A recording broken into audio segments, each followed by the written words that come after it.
ನಾನು ವಿಜಯಲಕ್ಷ್ಮಿ ಶಿಬರೂರು. ನಾನು ಇವತ್ತು ನಿಮ್ಮನ್ನ ಸಾವಿನ ಮನೆಗೆ ಕರೆದೊಯ್ತಿದ್ದೀನಿ. ಅದು ಒಂದು ಸಾವಿನ ಮನೆಯಲ್ಲ, ನೂರಾರು ಸಾವು ನೋವಿನ ಮನೆ. ಅಲ್ಲಿನ ಜನರಿಗೆ ಬದುಕಿಗಿಂತ ಸಾವೇ ಹತ್ತಿರ ಆಗಿದೆ. ಹಾಗಾದ್ರೆ ಆ ಊರು ಯಾವುದು? ಅಲ್ಲಿನ ಜನರಿಗೆ ಏನಾಗಿದೆ? ಅಲ್ಲಿನ ಜನರನ್ನ ಪರಿಪರಿಯಾಗಿ ಹಿಂಸಿಸುತ್ತಿರುವುದು ಏನು? ಈ ಎಲ್ಲಾ ಪ್ರಶ್ನೆ ನಿಮ್ಮನ್ನು ಕಾಡ್ತಿರಬಹುದು. ಆ ಪ್ರಶ್ನೆಗೆ ಉತ್ತರ ಹೇಳ್ತೀನಿ, ಬನ್ನಿ ನನ್ನ ಜೊತೆ.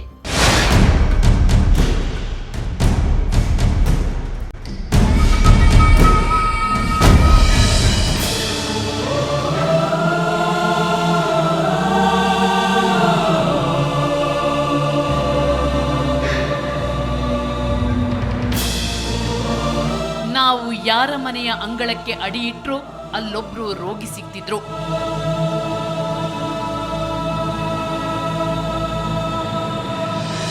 ಯಾರನ್ನ ಮಾತನಾಡಿಸಿದ್ರು ಅವರ ಬಾಯಲ್ಲಿ ಬರೀ ರೋಗಗಳದ್ದೇ ಮಾತು. ಅಂಗವಿಕಲತೆ ಮತ್ತು ಕ್ಯಾನ್ಸರು ಮತ್ತು ಏಡ್ಸು ಇಂಥದ್ದೆಲ್ಲ ನಾನಾ ನಮೂನೆ ದುಷ್ಟ ರೋಗಗಳು ಉತ್ಪತ್ತಿ ಆಗ್ತಾ ಇದ್ದಾವೆ. ಈ 50 ವರ್ಷದ ಹಿಂದಿಂದ ಇಂಥದ್ದು ಯಾವುದು ಇಲ್ಲಿ ವಾತಾವರಣ ಇರಲಿಲ್ಲ.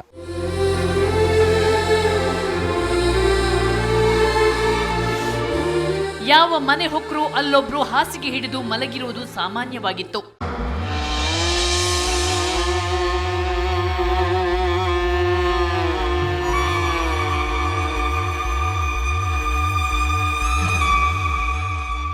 ಇನ್ನು ಇಲ್ಲಿ ಕೆಲವರನ್ನ ಚಿತ್ರ ವಿಚಿತ್ರ ಕಾಯಿಲೆಗಳು ಕಾಡುತ್ತಿವೆ. ಈ ಬಾಲಕಿಯ ಕೈಬೆರಳುಗಳನ್ನೇ ನೋಡಿ. ಕೈಬೆರಳುಗಳ ಮಧ್ಯೆ ಗುಳ್ಳೆಗಳು ಬಂದಿವೆ. ವಿಪರೀತ ನೋವು ಕೊಡೋ ಈ ಗುಳ್ಳೆಗಳಿಂದ ಇವಳ ವಿದ್ಯಾಭ್ಯಾಸವೇ ಕುಂಠಿತವಾಗಿದೆ. ಈ ರೋಗದ ಕಾರಣ ನಿಗೂಢವಾಗಿದೆ.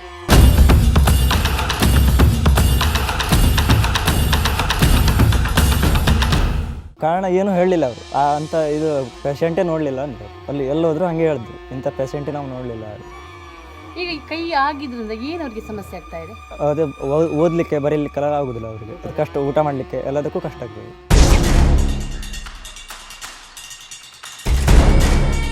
ಈ ಹುಡುಗನ ಎದೆಗೂಡು ನೋಡಿ, ವಿಚಿತ್ರವಾಗಿ ಬೆಳೆಯುತ್ತಿದೆ. ದಿನ ಕಳೆದಂತೆ ಈತ ನಿತ್ರಾಣವಾಗುತ್ತಲೇ ಇದ್ದಾನೆ.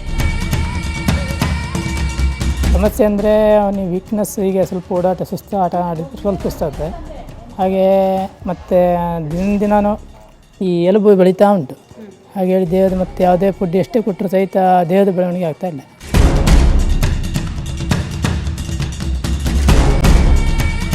ಇವನಂತೆ ಇಲ್ಲಿನ ಅನೇಕ ಮಕ್ಕಳ ಬೆಳವಣಿಗೆ ಕುಂಠಿತವಾಗುತ್ತಲೇ ಸಾಗುತ್ತಿದೆ.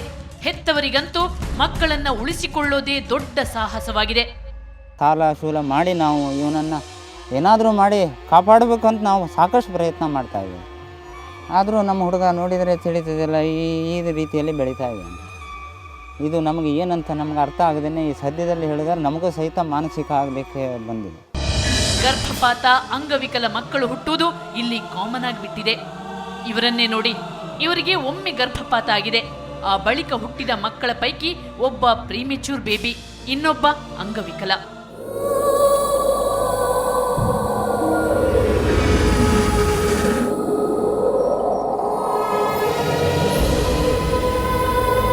ದೊಡ್ಡವನ ಹೋಟೆಲ್ ಇರಬೇಕಿದ್ರೆ 28 ದಿವಸದಿಂದ ಬ್ಲೀಡಿಂಗ್ ಶುರು ಇತ್ತು. 4-5 ತಿಂಗಳ ತನಕ ಬ್ಲೀಡಿಂಗು ಫುಲ್ಲು. ಪ್ರತಿನಿತ್ಯನೂ ಇಷ್ಟೊತ್ತಿಗೂ ಬ್ಲೀಡಿಂಗ್. ಮತ್ತು 7 ತಿಂಗಳಕ್ಕೆ ಹುಟ್ಟಿದವನು 750 ಗ್ರಾಮ್ಸ್ ಇದ್ದ ದೊಡ್ಡವನು. ಸಣ್ಣವನು ಹುಟ್ಟುವಾಗಿಂದನೇ ಇದು ಕಣ್ಣು ಕಾಣಿಸೋದಿಲ್ಲ, ಪೂರ್ತಿ ಕಾಣಿಸೋದಿಲ್ಲ. ಹುಬ್ಬಳ್ಳಿಗೆ ಹೋಗಿ ತಗೊಂಡು MM ಜೋಶಿ ಹತ್ರ ತೋರಿಸಿದ್ವಿ. ಅದು ಕಾಣಿಸೋದಿಲ್ಲ ಒಂದು ಕಣ್ಣು ಪೂರ್ತಿ ಅಂತ ಹೇಳಿದರು. ಸಣ್ಣ ಮಕ್ಕಳ ಕೈಕಾಲುಗಳು ಬೆಂದು ಹೋಗುತ್ತಿವೆ, ಗುಳ್ಳೆ ಕಜ್ಜಿ ಬರುತ್ತಿವೆ, ಜೊತೆಗೆ ವಾಂತಿ, ನಿಶಕ್ತಿ ಕಾಡುತ್ತಿದೆ. ಮಕ್ಕಳ ಮರಿಗೆ ಅಂತ ಹೇಳಿದರೆ ತುಂಬಾ ಇವ್ರಿಗೆ ಮೈ ಮೇಲೆ ಕಜ್ಜಿ ಇರುವುದು ಅಥವಾ ಏನಾದರೂ ಒಂದು ಇದ್ದಿದೆ. ಇಲ್ಲಿ ಊರಿನಲ್ಲಿ ನೋಡಿದ್ರೆ ಎಲ್ಲ ಪ್ರತಿಯೊಬ್ಬರಿಗುಂಟು. ಈ ಊರಿನಲ್ಲಿದ್ದವರು ಸುಖವಾಗಿದ್ದಾರೆ ಅಂತ ಹೇಳಿದೆ ನಾವು ತಿಳ್ಕೊಳ್ಳೋದೇ ತಪ್ಪು. ಇನ್ನು ಮಹಿಳೆಯರಲ್ಲಿ ಕುತ್ತಿಗೆ ಬಾವು, ಥೈರಾಯ್ಡ್ ಸಮಸ್ಯೆಗಳು ಕಾಣಿಸಿಕೊಳ್ಳುತ್ತಿವೆ. ಎದೆ ನೋವು ಕಡೆಗೆ ಕುತ್ತಿಗೆ ಹಿಂಗೆ ದಿಂಬೆಲ್ಲ ತಗೊಳ್ಳಿಕ್ಕೆ ಆಗೋದಿಲ್ಲ. ಆ ನಮ್ಮನೆಲ್ಲ ಆಗ್ತಾ ಇದೆ ನಮಗೆ. ಮಕ್ಕಳಿಗೆ ನೋಡಿದರೆ ಮಕ್ಕಳಿಗೆ ಆರಾಮಿಲ್ಲ, ಕಡೆಗೆ ಮನೆಯವರಿಗೂ ಆರಾಮಿಲ್ಲ. ಆದರೂ ಅವರು ಅಷ್ಟಕ್ಕಷ್ಟೇ ಕೆಲಸ ಮಾಡ್ತಾ ಇರ್ತಾರೆ, ಸ್ವಲ್ಪ ಆದಂಗೆ ಕೆಲಸ ಮಾಡ್ತಾ ಇರ್ತಾರೆ. ನಮ್ಮದು ಅಷ್ಟೇ. ಅಂದರೆ ದೂರ ಹೋಗ್ಲಿಕ್ಕಂತೂ ನಮಗೆ ಎಲ್ಲ ಇತ್ಲಾಗ ಹೋದರೂ ಯಲ್ಲಾಪುರ ಹೋಗೋದಂದ್ರೆ ನಡ್ಕೊಂಡು ಹೋಗಬೇಕು, ಮತ್ತು ನೋವು ಹೆಚ್ಚಾಗುವುದೇ.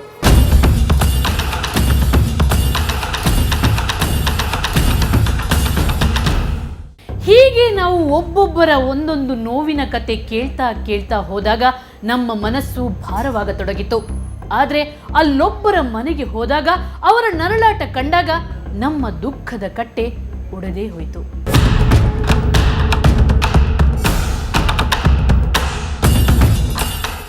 ಇವರು ಕಾಳಿ ನದಿಯಲ್ಲಿ ಮೀನು ಹಿಡಿಯೋ ಬಡ ಮೀನುಗಾರ. ಆದ್ರೆ ಕಳೆದ ಕೆಲ ತಿಂಗಳ ಹಿಂದೆ ಇವರನ್ನು ಒಂದು ವಿಚಿತ್ರ ಕಾಯಿಲೆ ಕಾಡಿತು.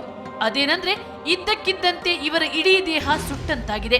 ಸಾವು ಬದುಕಿನ ನಡುವೆ ಹೋರಾಡಿ ಈಗ ಕೊಂಚ ಸುಧಾರಿಸಿಕೊಂಡಿದ್ದಾರೆ. ಆದ್ರೆ ಕಾಯಿಲೆಗೆ ಕಾರಣ ಮಾತ್ರ ತಿಳಿದಿಲ್ಲ.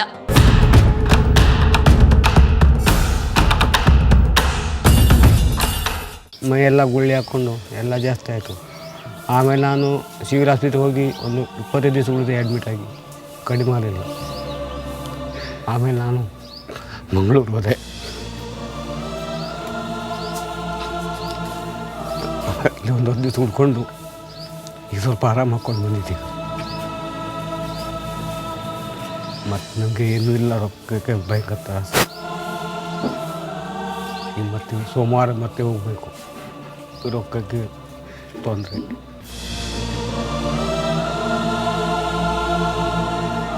ಇಲ್ಲಿ ಬರೀ ಮನುಷ್ಯರಿಗೆ ಮಾತ್ರ ಕಾಯಿಲೆ ಕಾಡುತ್ತಿಲ್ಲ, ಪ್ರಾಣಿಗಳು ಕೂಡ ನಾನಾ ರೋಗಗಳಿಂದ ನರಳುತ್ತಿವೆ. ನಿಗೂಢ ರೋಗ ಬಂದು ಸಾಯುತ್ತಿವೆ. ದನ, ನಾಯಿ ಎಲ್ಲ ಅದೇ ಟೈಪು. ನಮ್ಮ ನಾಯಿ 2-3 ಇತ್ತು, ಅದೂ ಸತ್ತೋಯ್ತು. ಬರೀ ಹೀಗೆ ಬೊಬ್ಬ ಹಾಕಿನೇ ಸತ್ತೋಯ್ತು. ಕೋಳಿ ನೋಡಿದ್ರು ಕೋಳಿ ಹಾಗೆ. ಕೃಷಿ ಕೂಡ ಕುಂಠಿತವಾಗಿದೆ. ಸರಿಯಾಗಿ ಬೆಳೆ ಬರುತ್ತಿಲ್ಲ. ತೆಂಗು ಕಂಗು ರೋಗ ಬಾಧೆಯಿಂದ ಒಡ್ಡಾಗಿವೆ. 15 ವರ್ಷ 20 ವರ್ಷದಿಂದ ಬರುತ್ತಾ ಬೆಳೆ ಇವಾಗ ಬರುವುದಿಲ್ಲ. ಈ ಭತ್ತದ ಪೈರುಗಳಂತ ಮೇಲೆ ಏಳುವುದಿಲ್ಲ, ಇಷ್ಟೇ ಉಳಿತಾ ಇದ್ದಾವೆ. ಸಸಿ ಹುಲ್ಲು ಸರಿಯಾಗಿ ಧಾನ್ಯಗಳ ಮೇಲೆ ಬರ್ತಾ ಇಲ್ಲ. ಅದು ಕಡೆ ತೆಂಗಿನಕಾಯಿ ಎಲ್ಲ ಉದುರೋಗೋದು, ಸಣ್ಣ ಸಣ್ಣ ಮೀಡಿಯಾಗೆಲ್ಲ ಉದುರೋಗ್ತದೆ. ಅದಕ್ಕೆ ಬಂದಿರೋದು ಇದೆಲ್ಲ ಖಾಲಿ ಆಗೇ ಉಳಿದು ಬಿಡ್ತದೆ. ತೆಂಗಿನ ಗಿಡಕ್ಕೆಲ್ಲ ತರಕಾರಿಗಳು ಸರಿಯಾಗೋದಿಲ್ಲ. ಒಂದು ಕಡೆ ಭಯಂಕರ ರೋಗ ಬಾಧೆ, ದುಡಿಯಲು ಶಕ್ತಿ ಇಲ್ಲ, ಕಾಯಿಲೆಗಳಿಗೆ ಖರ್ಚು ಮಾಡಲು ಕೈಯಲ್ಲಿ ಕಾಸಿಲ್ಲ. ಬೆಳೆ ಕೂಡ ಕೈ ಕೊಡುತ್ತಿದೆ, ತುತ್ತು ಅನ್ನಕ್ಕೂ ತಾತ್ವಾರ.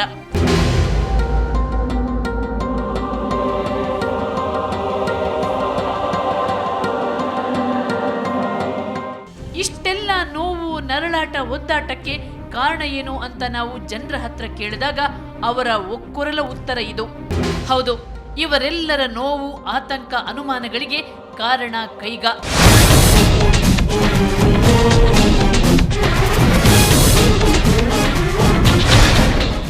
ಉತ್ತರ ಕನ್ನಡ ಜಿಲ್ಲೆಯ ಕಾಳಿ ನದಿ ದಂಡೆಯಲ್ಲಿ ಸ್ಥಾಪಿಸಲಾಗಿರುವ ಕೈಗಾ ಅಣು ವಿದ್ಯುತ್ ಸ್ಥಾವರವೇ ಈ ಎಲ್ಲಾ ಸಂಕಷ್ಟ ತಂದಿರೋದು ಅನ್ನೋದು ಜನತೆಯ ದೂರು. ನಮ್ಗೆ ಅನಿಸಿದ್ದು ಕೈಗಾದ ಎಫೆಕ್ಟ್ ಇರ್ಬೋದಾ ಅಂತೇಳಿ. ಯಾಕೆಂದರೆ ಇಲ್ಲಿ ಯಾವುದೇ ರೀತಿಯ ಟೆಸ್ಟ್ಗಳನ್ನ ಅವ್ರು ಮಾಡ್ತಾ ಇಲ್ಲ.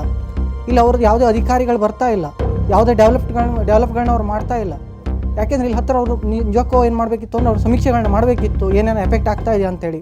ಕೈಗಾ ಅಣುಸ್ಥಾವರ ಸರಿಯಾದ ಸುರಕ್ಷತಾ ಕ್ರಮ ಕೈಗೊಳ್ಳದೆ ಅದರಿಂದ ಹೊರಬರೋ ವಿಕಿರಣವೇ ತಮಗೆ ಇಷ್ಟೊಂದು ಸಂಕಷ್ಟ ತಂದೊಡ್ಡಿದೆ ಅನ್ನೋದು ಇವರ ಬಲವಾದ ವಾದ. ಎಲ್ಲ ಪ್ರತಿಯೊಂದು ಮನೆಗಳಲ್ಲಿ 2-3 ರೋಗಿಗಳು ಕಾಣ್ತಾ ಇದ್ದಾರೆ. ಇದೆಲ್ಲವನ್ನು ನೋಡಿದರೆ ಈ ಕೈಗಾರಿಂದನೇ ಆಗಿರ್ತಕ್ಕಂಥ ವಿಕಿರಣ ಸೂಸುವಿಕೆ ಅಥವಾ ಯಾವುದೋ ಒಂದು ಕಾರಣದಿಂದ ಆಗಿರ್ಬೋದು ಅಂತ ನಮ್ಮ ಮನದಟ್ಟಾಗ್ತಾ ಇದೆ. ಕೈಗಾ ಜನರ ಆರೋಗ್ಯ ನೆಮ್ಮದಿಯನ್ನೇ ಕಸಿದುಕೊಂಡಿದೆ. ಸ್ವರ್ಗದಂತಿದ್ದ ತಮ್ಮ ಹಳ್ಳಿ ನರಕವಾಗಿದೆ. ಈ ನರಕದಿಂದ ತಮ್ಮನ್ನು ಹೇಗಾದ್ರೂ ಮಾಡಿ ರಕ್ಷಿಸಿ ಅಂತ ಇಲ್ಲಿನ ಮಂದಿ ಕಣ್ಣೀರಿಟ್ಟು ಬೇಡುತ್ತಿದ್ದಾರೆ.